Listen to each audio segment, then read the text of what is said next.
കണ്ണൂരിലേക്ക് പോവുകയാണെങ്കിൽ നിതിൻ്റെ കാര്യം പറയുമ്പോഴും ഇങ്ങനെയൊക്കെ തന്നെയാണ്. കാരണം ഒരുപാട് പ്രാരാബ്ധങ്ങളുണ്ടായിരുന്നു നിതിന്.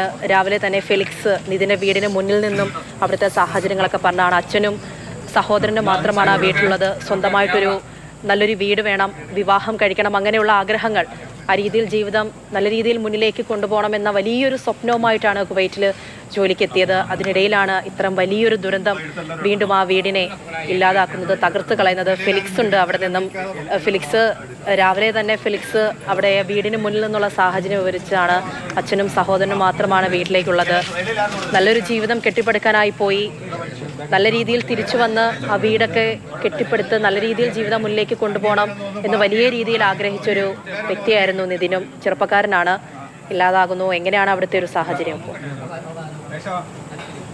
തീർച്ചയായും നിതിന്റെ വീട്ടുകാർക്ക് മാത്രമല്ല ഒരു നാടിന് മുഴുവൻ കണ്ണീരണിയിക്കുന്ന ഒരു വിയോഗം തന്നെയാണ് നിതിൻ്റേത്. പ്രത്യേകിച്ചും നാട്ടിലടക്കം വിവിധ പ്രവർത്തനങ്ങളിൽ, സാമൂഹ്യ പ്രവർത്തനങ്ങളിലൊക്കെ തന്നെ സജീവമായി രംഗത്തുണ്ടായിരുന്നു നിതിൻ.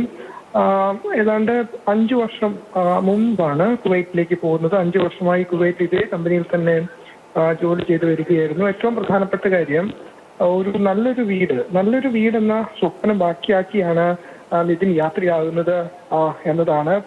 ചെയ്തു വരികയായിരുന്നു. ഏറ്റവും പ്രധാനപ്പെട്ട കാര്യം ഒരു നല്ലൊരു വീട് എന്ന സ്വപ്നം ബാക്കിയാക്കിയാണ് നിതിൻ യാത്രയാകുന്നത് എന്നതാണ്. പ്രത്യേകിച്ചും ഇപ്പോൾ താമസിക്കുന്ന വീട്, അവിടെ നിന്നും മാറി ഒരു നല്ല വീട് വേണമെന്നൊരാഗ്രഹം, അതിൻ്റെ ഒരു വലിയ പ്രയത്നവും അധ്വാനവും ഇതിൻ്റെ ഭാഗത്തുനിന്നും ഉണ്ടായി. അങ്ങനെയാണ് ഒരു വീടിനുള്ള തറ കെട്ടിയിടുന്നത്. അങ്ങനെ 3.5 വർഷം മുമ്പ് നാട്ടിലെത്തി വീടിനുള്ള തറ നിർമ്മിച്ചു.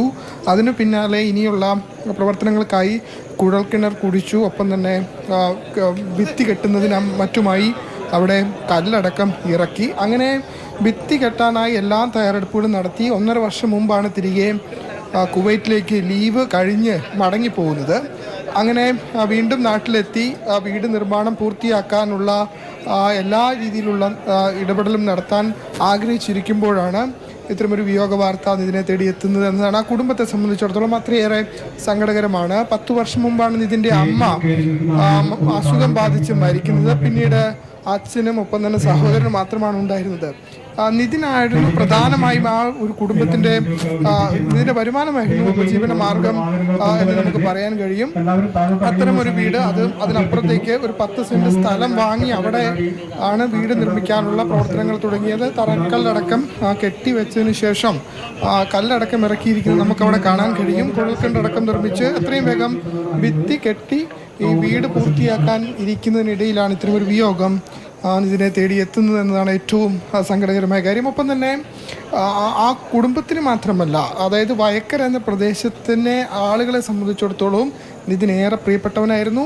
എല്ലാ രംഗങ്ങളിലും, സാമൂഹിക രംഗങ്ങളിലടക്കം സജീവമായി പലപ്പോഴും നിതിനുണ്ടായിരുന്നു. അങ്ങനെ ഒരു വ്യക്തിത്വത്തെയാണ് നഷ്ടമാകുന്നത് എന്നത് ആ കുടുംബത്തെ സംബന്ധിച്ചിടത്തോളം, നാടിനെ സംബന്ധിച്ചിടത്തോളം ഏറെ ദുഃഖിപ്പിക്കുന്നതാണ്. ഏതായാലും അല്പസമയത്തിനകം നിതിൻ്റെ മൃതദേഹം ഇവിടേക്ക് എത്തിക്കും. അതായത് വയക്കര എന്ന പ്രദേശത്ത് വീടിനോട് ചേർന്നുള്ള വയക്കര ടൗണിൽ ജംഗ്ഷനിലാണിപ്പോൾ പൊതുദർശനം ഒരുക്കിയിട്ടുള്ളത്. അല്പസമയത്തിനകം മൃതദേഹം ഇവിടെ എത്തും. ഇവിടെ ഏതാണ്ട് 1 മണിക്കൂർ നേരം പൊതുദർശനത്തിന് വെക്കും. അതിനുശേഷമായിരിക്കും ഇവിടെ നിന്നും ഏതാണ്ട് 1/2 കിലോമീറ്റർ അപ്പുറമുള്ള നിതിൻ്റെ അമ്മാവൻ്റെ വീട്, നമുക്ക് ഈ നിതിൻ്റെ സ്വന്തം വീട് നമുക്ക് കാണാൻ കഴിയും. അവിടെ അതിനുള്ള സൗകര്യങ്ങളൊന്നുമില്ല. അതുകൊണ്ട് തൊട്ടപ്പുറത്തുള്ള ബന്ധുവീട്ടിലാണ് വീട്ടിലേക്ക് മൃതദേഹം എത്തിക്കുക. തുടർന്ന് വയക്കരയിലെ പൊതു ശ്മശാനത്തിൽ സംസ്കരിക്കാനാണ് ഇപ്പോഴത്തെ ഒരു ആലോചന. അതിലും നാടിൻ്റെ വിവിധ നാനാ